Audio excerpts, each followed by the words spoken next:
Ayan, so live tayo ngayon kasi meron tayong itatopic. Okay? Mga parts, sa mga makapapanood ngayon sa ating live ngayon. Ayan, good morning. Good morning ko muna ang mga lahat ng mga OFW. Ayan, mostly sa mga leaders ko dyan na mga OFW na sobrang busy sa kanilang mga trabaho. Ayan, shout out ko muna yung mga masisipag at mapagmahal na mga OFW natin dyan na talagang sobrang dedicated sa kanilang trabaho at lalo-lalo na sa kanilang negosyo na sinasalihan ngayon. Okay? Sa lahat ng mga OFW na member na dito sa Tao Elevate, ayan, good morning sa lahat. Ayan, medyo pangit yung yung quote natin. Medyo, ayan. Mukhang hindi ako bagay mag-quote, ha. Ayan. Ayan, good morning sa lahat. Ayan, shoutout natin yung mga OFW leaders natin dyan. Ayan, comment kayo dyan. At mag-start tayo sa ating live. Before tayo mag-start sa ating live ngayon, ayan, okay lang ba na paki-comment dyan sa comment section natin or sino yung mga OFW na nanonood sa ating live. Ayan, mga parts. Ayan, shoutout mo natin yung mga kabis-partner natin dyan. Okay? Ayan, shoutout ko muna sa team natin. Team FMI. Okay? Under ng ADT team. Elevate. Ayan. Ayan, shoutout natin si partner Maris Torres. Ayan. Na busy sa trabaho nila. Ayan. Hello parts. Ayan, shoutout sa'yo. Kay Prof. Yenyen Angga. Ayan. Sobrang busy din sa trabaho niya. Ayan, shoutout sa'yo parts. Ayan, good morning sa lahat. Ayan. Kay Prof. Shirley Thomas. Ayan, shoutout sa'yo parts. At syempre, hindi natin makalimutan si partner Pasco Jessica. Ayan. Hello parts, good morning sa'yo. Kamusta ka? Ayan. Kay Prof. Leia Yang. Ayan. Hello parts Leia. Kamusta ka dyan? Good morning sa'yo. At syempre kay Jean Trapal. Ayan. Hello parts. Good morning. At ingat kayo lagi sa work nyo. Alam ko is sa pag-araw ng Biyernes at talagang busy kayo sa work nyo. Okay? Ayan. Relax na kayo dyan. Manood na kayo sa live natin ngayon. Okay? Pakishare mga parts yung live natin para mas marami yung kapanood. Okay? Okay. Ayan. Kay Prof. Jacqueline. Ayan. Hello parts. Good morning sa'yo. And kamusta ka dyan sa work mo? Ayan, kay Prof. Helen Grace Dumlao. Ayan. Hello parts. Helen Grace. At syempre kay Prof. Emski Castro. Ayan. Good morning sa'yo parts. Emski Castro. Ayan. Busy din niya sa trabaho niya. Kasi marami kang bisita yung alaga niya. Ayan.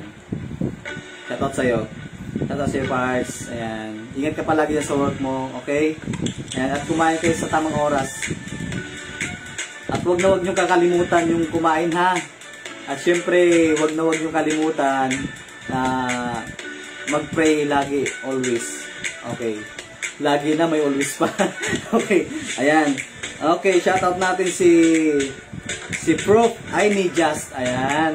Hello, parts. At syempre, kay Prof. Divina. Ayan. Shoutout sa'yo, Prof. Divina. At syempre, kay Prof. Rodilyn Villamor. Ayan. Shoutout sa'yo, parts. At syempre, isa-shoutout natin ay yung mga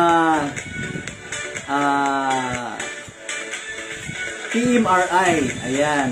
Ito lang naman yung TMRI na grupo natin at yun din ang bumubuo sa mga alliance. Ayan. Shoutout ko muna si Upline GP Limbaga, yung founder natin ng TMRI. Ayan, shoutout sa iyo, Apps.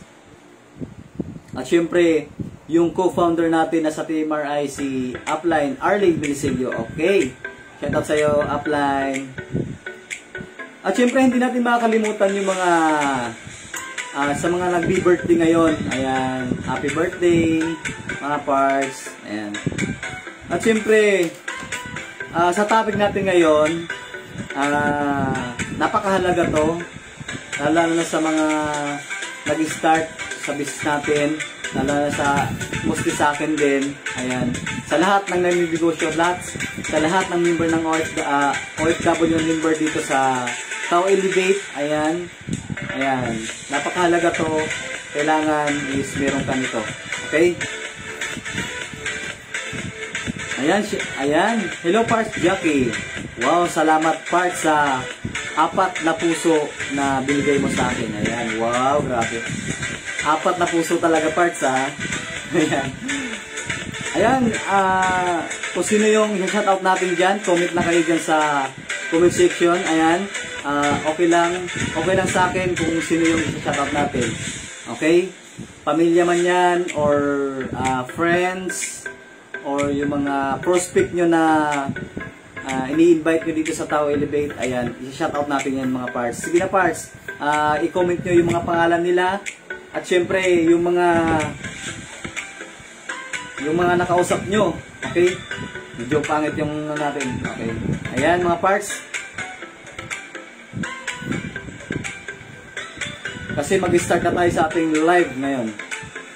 Ayan.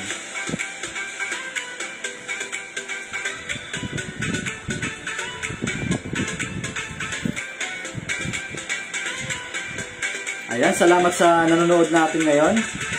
1 million viewers. Ayan, 1 million viewers. Grabe.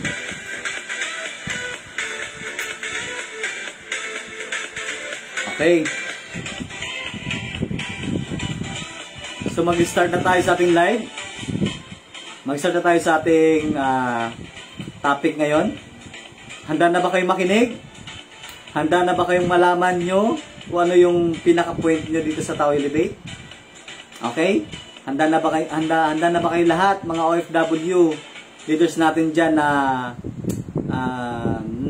malaman nyo or mapakinggan nyo kung ano yung talagang pinaka-point nyo? Ayan. Watching Malaysia, Parts Jackie. Ayan, shout out sa'yo Parts. O sige Parts Jackie, sabihin mo na dyan yung shoutout natin dyan. Or, okay? Sige, mag-comment ka lang dyan kung sino yung shoutout natin. Habang hindi pa tayo nagsistart sa ating topic ngayon.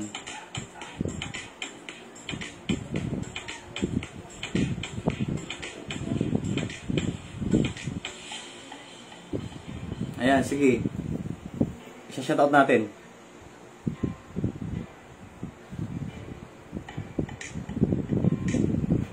Ayan.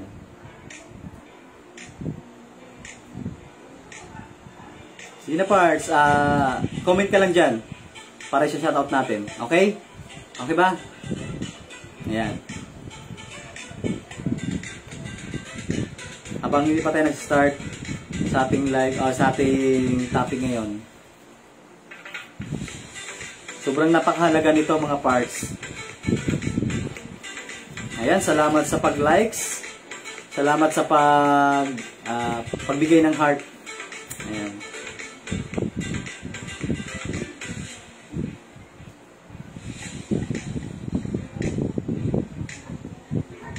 Okay, wala nang hahabol dyan. Wala na bang hahabol pa na isa-shoutout natin?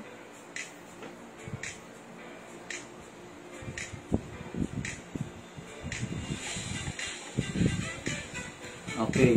Di ba yung topic natin kahapon is lakas ng loob? Tama? Hello Parts, Rodeline. Watching from Oman. Wow. At saka syempre, may heart pa yan. Puso-puso tayo mga partners. Ayan. Wow, grabe. Ang sweet na mga ka-business partner ko dyan ng mga OFW. Na talagang sobrang mahal nila yung mentors nila. Ayan. At syempre, love yourself. Okay? Ayan, syempre. Thank you, Parts Rodeline sa heart. Ayan. Okay, sino pang hahabol dyan? Yung mga hindi busy, ayan, okay lang ba na i-focus nyo muna yung sarili nyo? I-focus nyo muna kung ano yung topic natin ngayon kasi napakahalaga nito. Okay? Yung itatopic ko ngayon is sa lahat to. Hindi lang isa, dalawa, or tatlo, kundi lahat. Lahat ng nangangarap, lahat ng gustong matupad ng kanilang pangarap. Para malaman natin kung ano yung point of view na ba't mo ginagawa si Tao Elevate. Ano yung pinaka-goal mo. Ayan, okay.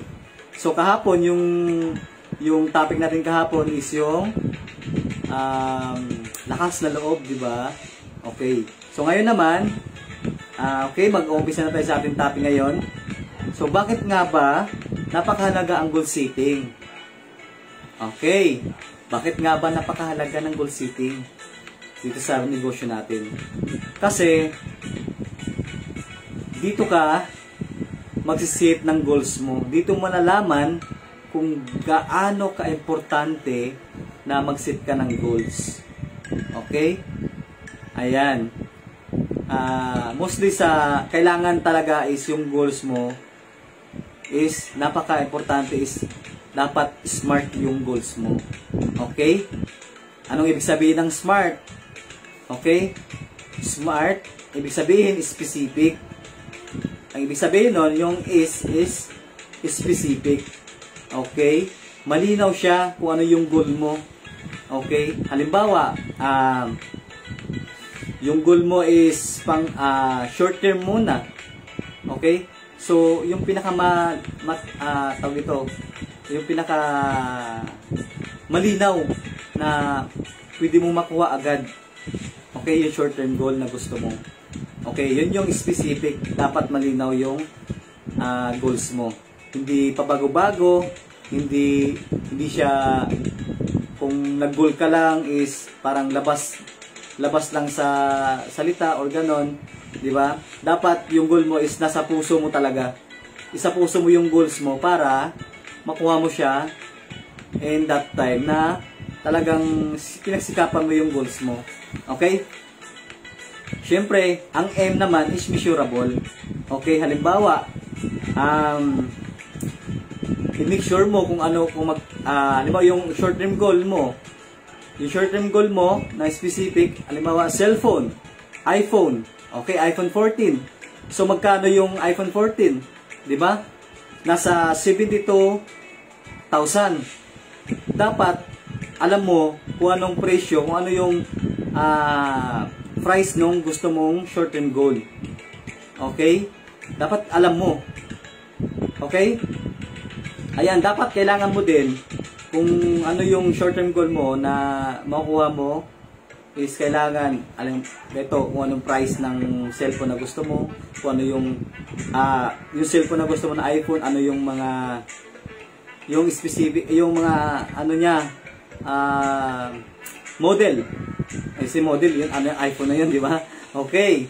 So ngayon, yun nga, meron ka na measurable, alam mo na yung price, at syempre, attainable. Okay? Ibig sabihin ng attainable is make sure mo na realistic siya, makatotohanan. Di ba? Hindi lang na, hindi lang na magugol ka, na hindi siya makatotohanan. Okay? Kasi parang laro lang yun. Ibig sabihin, naglalaro ka lang sa goals mo pag hindi katotohanan yung goal mo. Tama? Okay. Hello ka-partner Azer. Ayan, watching. Thank you, Pars. Salamat sa panonood ng ating live. Ayan. So ngayon, attainable siya, realistic, makatotohanan. Okay? At syempre, napaka-importante yun. Napaka-importante yung realistic talaga. Tama? At syempre, time bound. Ibig sabihin ng smart, yung pinaka-last ng smart is T, time bound. Ibig sabihin, magsisit ka ng deadline, magsisit ka ng oras, magsisit ka ng araw, kung anong araw, kung anong oras yung makukuha mo yung short-term goal mo. Tama? Okay. Yun yung natin, yun yung goal setting, yung kailangan smart yung goal mo. Kailangan is nasa puso mo yung goals mo, nasa talagang magagawa mo siya in that time na gusto mo makuha yung short-term goal mo. Okay? Ngayon, so una, paano mo siya makuha yung goals mo? Okay? Paano mo siya makuha? Siyempre, give the direction, your business, okay? Kailangan gawin mo, kailangan bigyan mo ng direction yung business mo. Kasi nagugol ka eh. Tama? Pag nagugol ka, kailangan you need to direction to your business.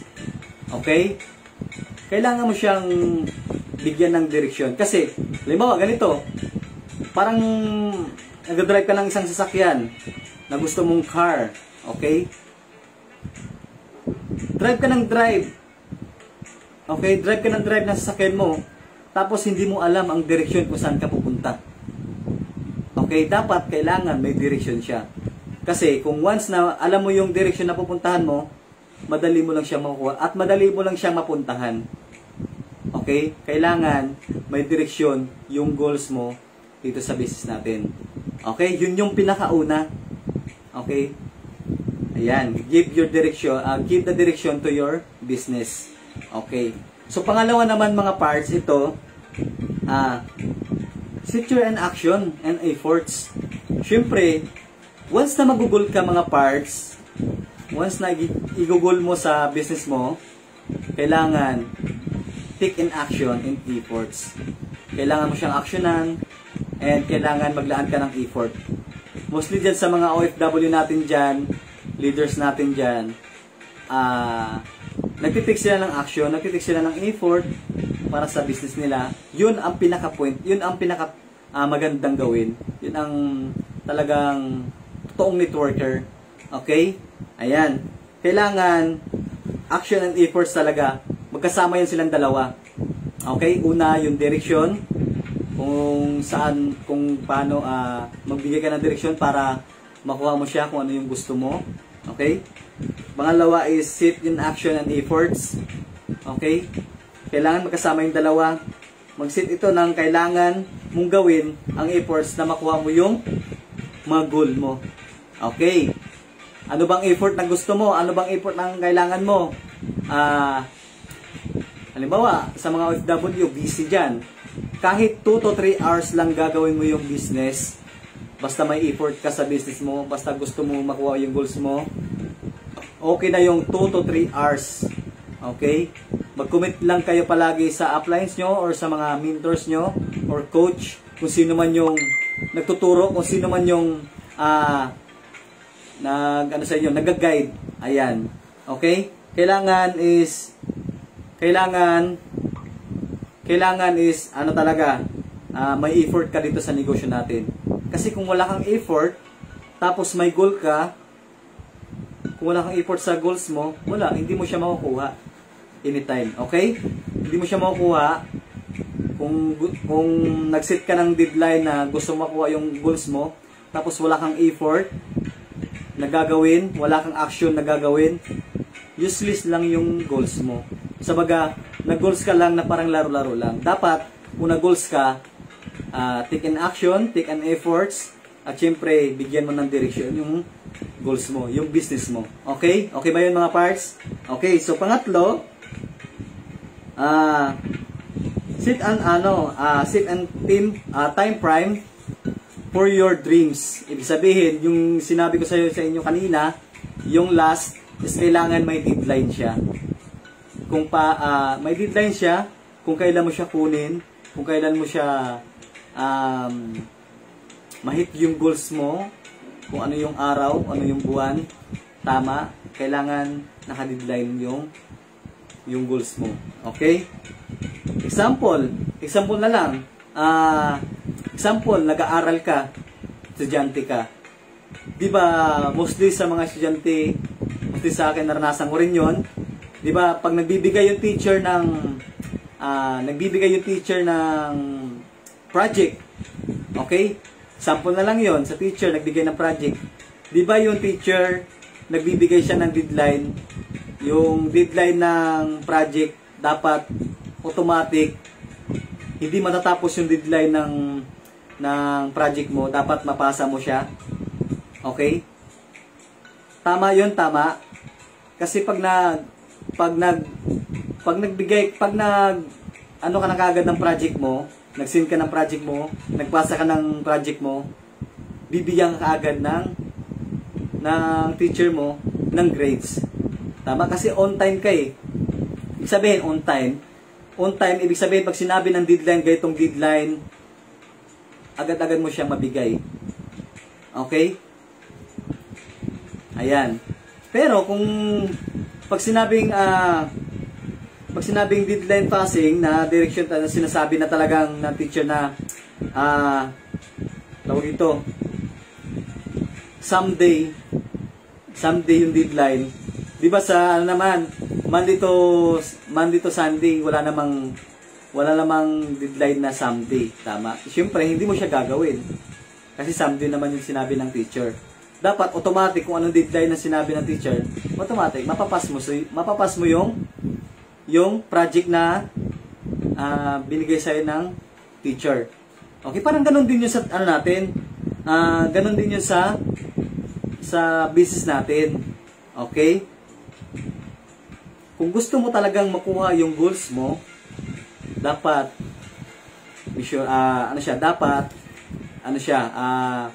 specific, measurable, and attainable, and realistic, and time-bound. Yun yung mga mahalaga doon sa business na yung goals na ginugol mo. Okay?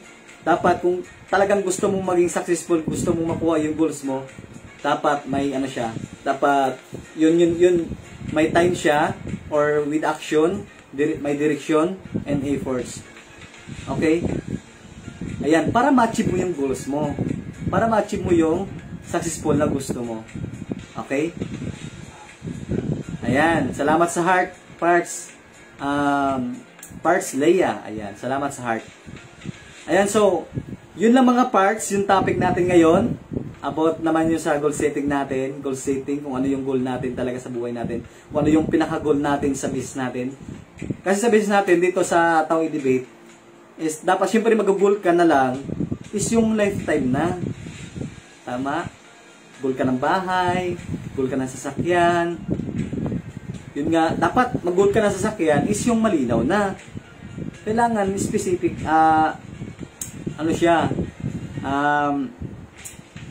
malinaw na gusto mong sasakyan, kung anong kulay, kung anong model ng sasakyan, kung anong gusto mo sasakyan, kung magkano yung price ng sasakyan. Tama? At kailan mo siya makukuha. Yun ang gusto mong goal.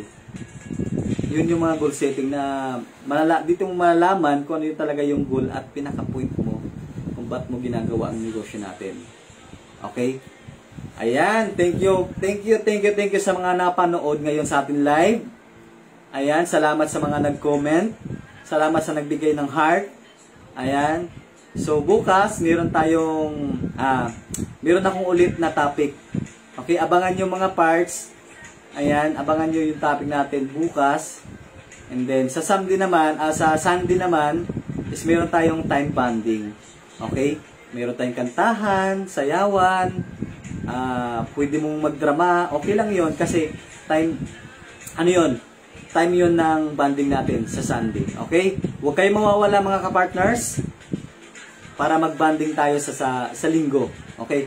Ayan na po yung ayan na po yung topic ko ngayon. I hope mga parts na meron kayong natutunan. I hope mga parts na meron kayong napulot na aral about dun sa goal na gusto nyo. Okay? Ayan parts, thank you. Salamat, maraming salamat sa lahat ng nag-cooperate, sa lahat ng comment ngayon. And God bless all. Ingat kayo palagi dyan sa business nyo. Ingat kayo palagi dyan sa work nyo. Okay? Ingat kayo dyan palagi sa work nyo. And God bless you all. And happy business day. Thank you.